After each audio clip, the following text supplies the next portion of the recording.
Hello guys, welcome to our YouTube channel. आज की video में डिस्कस करेंगे ऐसा ऑर्डर ब्लॉक जिसे मेजॉरिटी एसएमसी ट्रेडर अवॉइड करते हैं क्योंकि उनके अकॉर्डिंग ये इनवैलिड है। बट हम इसे यूनिक वे में यूज़ करेंगे जिससे इसकी एक्यूरेसी इंक्रीज हो जाएगी। एंड इस ऑर्डर ब्लॉक की खासियत ये है कि इसमें आपके प्राइस एक्शन के ट्रेडर है वो ट्रैप होते हैं, जिससे हमारे ट्रेड की एक्यूरेसी है वो हाई होगी। सो प्लीज़ वीडियो को लास्ट तक देखना। सो फ्रेंड्स, सबसे पहले हम इसे ड्राइंग में एक्सप्लेन करेंगे, उसके बाद हम रियल चार्ट में शिफ्ट होंगे। एंड आपको याद रखना है, हम अभी जो भी डिस्कस करेंगे ना वो सिर्फ हायर टाइम फ्रेम के लिए ही एप्लीकेबल है, क्योंकि अगर आप इसे लोअर टाइम फ्रेम पर फाइंड आउट करोगे ना तो ये आपको मल्टीपल टाइम फॉर्म होते हुए दिखेंगे, जिसकी वजह से इसकी एक्यूरेसी बहुत कम है। एंड अगर आप इसे हायर टाइम फ्रेम पर फाइंड आउट करते हो ना तो पहली बात तो ये आपको रेयर केसेस में फॉर्म होते हुए दिखेंगे, जिसकी वजह से इसकी एक्यूरेसी है ना बहुत ज़्यादा है। गाइस, हमें सिर्फ 3 पॉइंट्स फॉलो करने हैं, जिसमें से पहला पॉइंट है लिक्विडिटी स्वीप। आपको ना सिर्फ एक ऐसी कैंडल फाइंड आउट करनी है जिसने क्या किया हो, प्रीवियस कैंडल की लिक्विडिटी ग्रैब की हो। ओके, अब हमारे पास सेकंड पॉइंट है स्कोप सेटअप फिल। अब गाइस यहाँ पे ध्यान देना, जिस कैंडल ने लिक्विडिटी ग्रैब की है ना, अगर उस कैंडल के बिलो हमें क्लोजिंग मिल जाती है तो ये क्या हो जाएगा, आपका स्कोप का सेटअप क्रिएट हो जाएगा। बट हमें इस कंसेप्ट के लिए चाहिए कि आपका जो स्कोप का सेटअप है ना वो क्या हो, फेल हो। तो जो क्लोजिंग है ना वो क्या होगी, आपका जो प्रीवियस कैंडल का लो है ना उसके अबव होगी, जिससे क्या होगा, स्कोप का सेटअप है ना वो यहाँ पर फेल हो जाएगा। एंड उसके बाद जो हमारा थर्ड पॉइंट है वो है hammer candle and rejection candle. Guys देखो, लिक्विडिटी ग्रैब हुई ना, उसके बाद आपको एक ऐसी कैंडल चाहिए जिससे क्या हुआ हो, शेडो क्रिएट हुई हो लोअर साइड से। मतलब कि आपको बस ऐसी कैंडल चाहिए जिसमें बायर इंटरेस्टेड हो बाइंग के लिए। ओके फ्रेंड्स, ये 3 पॉइंट्स आपको बस फॉलो करने हैं। अब इसके पीछे की क्या साइकोलॉजी है वो हम डिस्कस कर लेते हैं। सो गाइस, इस सेटअप की साइकोलॉजी कुछ इस टाइप से है ना, यहाँ पर प्राइस साइलेंटली फॉल करेगा लेकिन यहाँ पर कोई भी ट्रेडर इंट्रोड्यूस नहीं हो पाएगा सेल साइड के लिए। अब इसके पीछे का रीज़न ये है ना, जैसे यहाँ पे लिक्विडिटी ग्रिप होती है उसके बाद क्या करता है एसएमसी का ट्रेडर, वेट करता है कि इसके बिलो अगर क्लोजिंग होगी ना तो वो क्या करेगा, स्कोप के बेस पे यहाँ पे ट्रेड एग्जीक्यूट करेगा। बट ऑपरेटर है ना यहाँ पे क्या करता है, स्कोप का सेटअप यहाँ पे फेल कर देता है। मतलब कि जो एसएमसी ट्रेडर का माइंड है ना वो यहाँ पे डाइवर्ट हो चुका है। मतलब जितना वो यहाँ पे फोकस कर रहा था ना, अब उतना फोकस वो यहाँ पे नहीं करेगा। बट अभी यहीं पर एंट्री होती है किसकी, प्राइस एक्शन ट्रेडर्स की। गाइस देखो, स्कोप का सेटअप तो फेल हुआ, एसएमसी का ट्रेडर यहाँ पे उसका काम यहाँ पे खत्म हो गया। बट जैसे यहाँ पे क्या होता है ना, एक रिजेक्शन कैंडल फॉर्म होती है, मतलब कि एक हैमर कैंडल फॉर्म होती है, जिसमें वो क्या करते हैं, एग्रेसिव यहाँ पर इंटर करते हैं। एक्शन का ट्रेडर है ना, उनको इस लिक्विडिटी ग्रेप की इंपॉर्टेंस नहीं पता है। वो ज़्यादा किन पे ट्रेड करते हैं, कैंडल स्टिक के बेस पे ट्रेड करते हैं। तो यहाँ पर जैसे ही हैमर कैंडल बनता है ना, या फिर ऐसी कैंडल जिसके लोअर साइड से क्या हुआ हो, शेडो क्रिएट हुई हो, तो वो वहाँ पर एग्रेसिव इंटर करते हैं। अब गाइस देखो, हायर टाइम फ्रेम पर ना हैमर कैंडल बनाकर मार्केट कभी भी अपसाइड मूव नहीं करेगा। इसके बहुत ज़्यादा चांसेस है कि यहाँ पर जो भी बायर्स ना वो क्या होंगे, ट्रैप होंगे। सो गाइस, आपको ना ऐसा ही यहाँ पे फोकस करना है। आपका स्कोप का सेटअप जैसे ही फेल होता है ना, एंड उसके बाद क्या होता है, एक हैमर कैंडल क्रिएट होती है, तो आप यहाँ पे लोअर टाइम फ्रेम पे शिफ्ट होके ना एक सेल साइड का सेटअप यहाँ पे फाइंड आउट करोगे। एंड ये आपका इनवैलिड तब हो जाएगा ना जब हैमर कैंडल फॉर्म हो रही है बट इसके बेलो अगर हो गए ना तो ये आपका इनवैलिड है। आपको क्या चाहिए ना, प्रॉपर स्कोप का सेटअप है वो क्या होना चाहिए, फेल होना चाहिए, तब जाके आप इस सेटअप पे वर्क करोगे। आई होप आपको ड्राइंग में समझ में आ गया होगा। अब हम चलते हैं रियल चार्ट में, जहाँ पर आपको एक दो एग्जाम्पल देखने को मिलेंगे। तो गाइज, हम आ गए हैं रियल चार्ट में एंड हमें सिर्फ 3 पॉइंट्स फॉलो करने थे, जिसमें से पहला पॉइंट है लिक्विडिटी स्वीप। आपको ना ऐसी कैंडल फाइंड आउट करनी है जिसने प्रीवियस कैंडल की लिक्विडिटी ग्रैब की हो। सो इस ग्रीन कैंडल ने ना प्रीवियस कैंडल की लिक्विडिटी ग्रैब की है। उसके बाद जो नेक्स्ट पॉइंट है वो है स्कोप सेटअप फेल।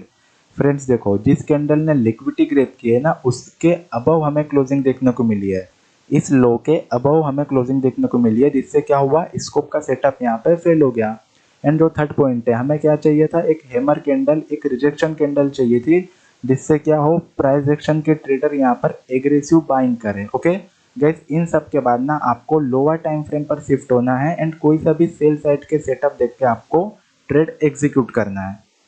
गाइस, ये रहा एक और एग्जांपल। इस रेड कैंडल ने ना लिक्विडिटी ग्रैब की है, उसके बाद स्कोप का सेटअप फेल हुआ एंड एक बिग रिजेक्शन कैंडल फॉर्म हुई। ओके, उसके बाद आप व्यू देख सकते हो मार्केट का, इस सेटअप के बाद ना आपको एक डायरेक्शन पता चल जाएगा कि प्राइस किस साइड मूव होने वाला है। गाइज ये लास्ट एग्जांपल है। इस ग्रीन कैंडल ने ना क्या किया, प्रीवियस कैंडल की लिक्विडिटी ग्रेप की। अब मेजॉरिटी वेट कर रहे थे इसके बिलो क्लोजिंग को, बट प्राइस ने क्या किया ना, इस लो के अबव क्लोजिंग की, जिससे क्या हुआ, स्कोप का सेटअप हमारा यहाँ पे फेल हो गया। गाइज देखो, आप अगर थोड़े से एक्सपीरियंस हो जाओगे ना, तब आप इस कैंडल के बेस पे ट्रेड एग्जीक्यूट कर सकते हो, क्योंकि इसमें ज़्यादा बड़ी रिजेक्शन हमें देखने को नहीं मिली है। सो आपको अगर थोड़ा सेफ ट्रेड लेना ना, तो आप हमने जो पहले का 2 एग्जाम्पल देखे ना, आप सिर्फ उन्हीं सेटअप पे ट्रेड एग्जीक्यूट करेंगे। थोड़े एक्सपीरियंस के बाद में ना आप इस वाले हैमर कैंडल पे भी ट्रेड एग्जीक्यूट कर सकते हैं। ओके, आई होप आपको ये एग्जांपल्स समझ में आ गए होंगे। आपको कुछ भी डाउट होता है ना, तो आप नीचे कमेंट कर सकते हो। एंड गाइज, इस वीक के ट्रेडिंग सेशन में एक यूनिक चीज़ ऑब्जर्व की है। आप कभी भी ऑर्डर ब्लॉक पे ट्रेड एग्जीक्यूट करते हो ना, तो इस चीज़ को जरूर नोटिस किया करो कि आपका ऑर्डर ब्लॉक ना कितने टाइम से पेंडिंग है। जैसे कि हमें यहाँ पर फर्स्ट अटेम्प्ट में देखने को मिल रहा है, यहाँ पर एक रेड कैंडल ने क्या किया, प्रीवियस कैंडल की लिक्विडिटी ग्रैब की एंड यहाँ पर इम्बैलेंस भी क्रिएट किया। मतलब कि ये एक हाई प्रोबेबिलिटी ऑर्डर ब्लॉक है। बट आपको ना ये ध्यान देना है कि प्राइस ने इसे कितने टाइम तक अनमिटिगेटेड रखा हुआ है। तो हमें यहाँ पर देखने को मिलेगा, यहाँ पर मुश्किल से 2 से 3 कैंडल्स फॉर्म हुई हैं, फिर उसके बाद इसे मिटिगेटेड कर लिया गया है, मतलब इसे यूज़ कर लिया गया है। तो गाइस, इसके ज़्यादा चांसेस रहते हैं कि ये आपका वर्क करेगा, क्योंकि ज़्यादा टाइम तक प्राइस ने इसे पेंडिंग नहीं रखा हुआ है। अब यहीं पर अगर आप सेकंड अटेम्प्ट देखो ना, तो यहाँ पर आपको क्या देखने को मिलेगा, लिक्विडिटी ग्रैब हुई, इम्बैलेंस भी क्रिएट हुआ, बट प्राइस ने इसे बहुत देर तक पेंडिंग रख के रखा हुआ है। मतलब कि मेजॉरिटी एसएमसी ट्रेडर्स है ना, उनका फोकस भी इस ऑर्डर ब्लॉक पर अब वो आ चुका है, जिससे क्या होता है ना, ट्रेपिंग के ज़्यादा चांसेस होते हैं। एंड यहाँ पर ना आपको ज़्यादा कंफर्मेशन चाहिए, फर्स्ट अटेम्प्ट से ज़्यादा कंफर्मेशन आपको सेकंड अटेम्प्ट वाले ऑर्डर ब्लॉक पे चाहिए। आपको दिखेगा यहाँ पर एक बियरिश ऑर्डर ब्लॉक फॉर्म हुआ है, जो कि इसने बहुत सारी प्रीवियस कैंडल की लिक्विडिटी ग्रैब की है। जैसे मेजॉरिटी यहाँ पे मार्क करेंगे कि ये बहुत ही ज़्यादा स्ट्रॉन्ग बियरिश ऑर्डर ब्लॉक है। बट हमारी साइकोलॉजी ये है ना, अगर प्राइस को गाइस डाउन साइड जाना है ना, तो वो यहीं से चले जाएगा। इन अगर बाय चांस कभी प्राइस आपके इस ऑर्डर ब्लॉक पे टैप करता है ना, तो यहाँ पर बहुत ज़्यादा चांसेस है कि ऑपरेटर यहाँ पे क्या करेगा, उन्हें ट्रैप करेगा, क्योंकि मेजॉरिटी को ये बियरिश ऑर्डर ब्लॉक यहाँ पे दिख चुका है। वो मार्क करके वेट कर रहे हैं कि प्राइस यहाँ पे कब टैप करे एंड कब वो सेल साइड का ट्रेड एग्जीक्यूट करे। बट गाइज, हमें यहाँ पर क्या देखने को मिल रहा है ना, प्राइस ने इस ऑर्डर ब्लॉक को क्रिएट किया, उसके बाद ना बहुत टाइम तक टाइम स्पेंड किया, इसे पेंडिंग ही रखा। अगर ये जेन्युइन है ना, तो प्राइस ने यहाँ पर क्या किया, इसे टेप ही नहीं किया, यहीं से फॉल कर दिया। एंड अगर ये ट्रैप के लिए होता ना, तो प्राइस क्या करता है, यहाँ पे टैप करता, फिर उसके अपसाइड जाने के बहुत ज़्यादा चांसेस रहते, क्योंकि ये ऑर्डर ब्लॉक है ना, ये ट्रैपिंग के लिए फॉर्म की गई थी। बट जब प्राइस यहाँ पे मूव कर रहा था ना, तो ये जेन्युइन ऑर्डर ब्लॉक था। अगर यहाँ पे प्राइस टैप करता ना, तो डेफिनेटली यहाँ से फॉल करता है। इसलिए प्राइस ने क्या किया ना गाइस, यहीं से फॉल कर दिया, क्योंकि अगर वो यहाँ पे टैप करता तो मेजॉरिटी यहाँ पर क्या करते हैं, पैसा बना लेते हैं। इसलिए प्राइस यहीं से फॉल हो गया।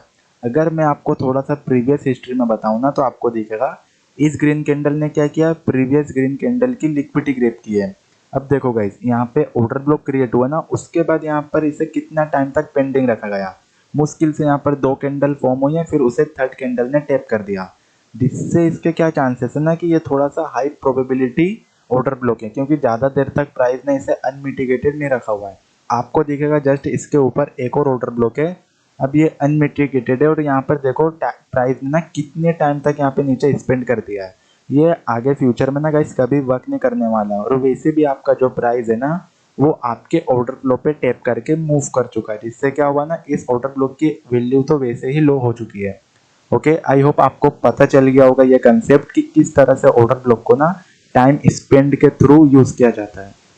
गाइज, आपको ध्यान रखना है, ट्रेंडिंग मार्केट में ना ट्रेंड लाइन लिक्विडिटी वाला कंसेप्ट बहुत अच्छे से वर्क करता है। बट हमें क्या सिखाया गया है ना, किसी भी ट्रेंड लाइन का अगर ब्रेकडाउन हो, तो हमें वहां पर बाय सेटअप फाइंड आउट करना चाहिए, या फिर किसी भी ट्रेंड लाइन का ब्रेकआउट हो, तो वहां पर हमें सेल साइड के सेटअप फाइंड आउट करने चाहिए। बट गाइज, रियलिटी में ऐसा नहीं है। अभी हम रियल चार्ट में समझेंगे कि इसके पीछे का कंसेप्ट क्या है एंड इसे कैसे यूज किया जाता है।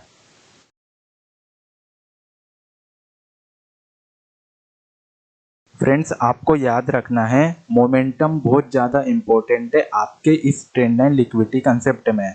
अब देखो यहाँ पर क्या है ना, बियरिश मोमेंटम था, सो यहाँ पे जो भी ब्रेकडाउन आपको देखने को मिलेंगे ना वो जेन्युइन होंगे। बट एसएमसी के ट्रेडर ना क्या यहाँ पे एक्सपेक्ट कर रहे थे कि जैसे ही प्राइस कोई से ट्रेंड लाइन को ब्रेक डाउन करेगा ना तो हम क्या करेंगे, बाय ट्रेड एग्जीक्यूट करेंगे। आपको दिखेगा ये जो ट्रेंड लाइन ब्रेक डाउन होने के बाद में ना ये जो बाइंग आई है ये एसएमसी ट्रेडर्स के थ्रू ही आई होगी मे बी, बिकॉज यहाँ पर हर एक ऑर्डर ब्लॉक पर हमें एक बाइंग देखने को मिल रही है। सो आपको याद रखना है मोमेंटम क्या है, बियरिश मोमेंटम है ना अभी, तो आपको ब्रेकआउट पे वर्क करना है। जैसे कि यहाँ पर ब्रेकआउट हो रहे ना तो ये आपके फॉल्स ब्रेकआउट है, आप यहाँ पे कोई से ऑर्डर ब्लॉक पे ट्रेड अपना एग्जीक्यूट कर सकते हो।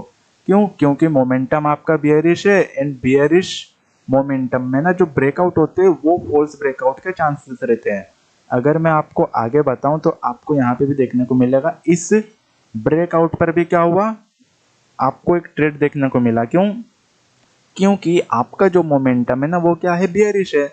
सो आपको याद रखना है मोमेंटम क्या है, बियरिश मोमेंटम है। सो आपको ना ब्रेकडाउन पे बाय नहीं करना है, क्योंकि ये जो ब्रेकडाउन आप देख रहे हो ना ये जेन्युइन ब्रेकडाउन है। आपको किस पे वर्क करना है, ब्रेकआउट पे वर्क करना है। देखो यहाँ पे जितने भी ब्रेकआउट हुए ना वो सब फॉल्स ब्रेकआउट है। इसके पीछे का मेन कंसेप्ट क्या है, momentum, bearish momentum. Okay, I hope guys आपको ट्रेंड लाइन लिक्विडिटी का कंसेप्ट समझ में आ गया होगा। इसके ऊपर ऑलरेडी डिटेल में वीडियो अपलोडेड है तो आप उसे भी वॉच कर लेना। ये कौन से सेटअप पे ट्रेड लिया था वो डिस्कस कर लेते हैं। आपको याद होगा जो हमने वीडियो के स्टार्टिंग में जो सेटअप डिस्कस किया था ना, जिसे हम क्या करने वाले थे, सिर्फ हायर टाइम फ्रेम पर ही यूज़ करने वाले थे, उसे हमने लोअर टाइम फ्रेम पर यूज़ किया। बट मल्टीपल कन्फर्मेशंस होने के बाद हमने इसे यूज़ किया गाइस। आपको पता होगा ये जो कैंडल फॉर्म हुई है ना ये ट्रेपिंग कैंडल है। उसके बाद क्या होता है ना, प्राइस इसके बिलो जरूर आता है, इसलिए हमने क्या किया, यहाँ पर हमारा एक सेटअप था वो यूज़ किया। आपको पता होगा इस कैंडल ने लिक्विडिटी ग्रैब की, बट यहाँ पर क्या हुआ ना, स्कोप का सेटअप फेल हुआ एंड एक हैमर कैंडल यहाँ पे क्रिएट की। इसलिए हमने क्या किया ना, एक शॉर्ट साइड का ट्रेड एग्जीक्यूट किया इस हिडन ऑर्डर फ्लो पर। ओके, यही लॉजिक था इस ट्रेड के पीछे। आई होप आपको वीडियोस के सारे कंसेप्ट एंड सारे नॉलेज अच्छे से समझ आए होंगे। कुछ भी डाउट होता है आप नीचे कमेंट कर सकते हो। Thanks for watching this video guys.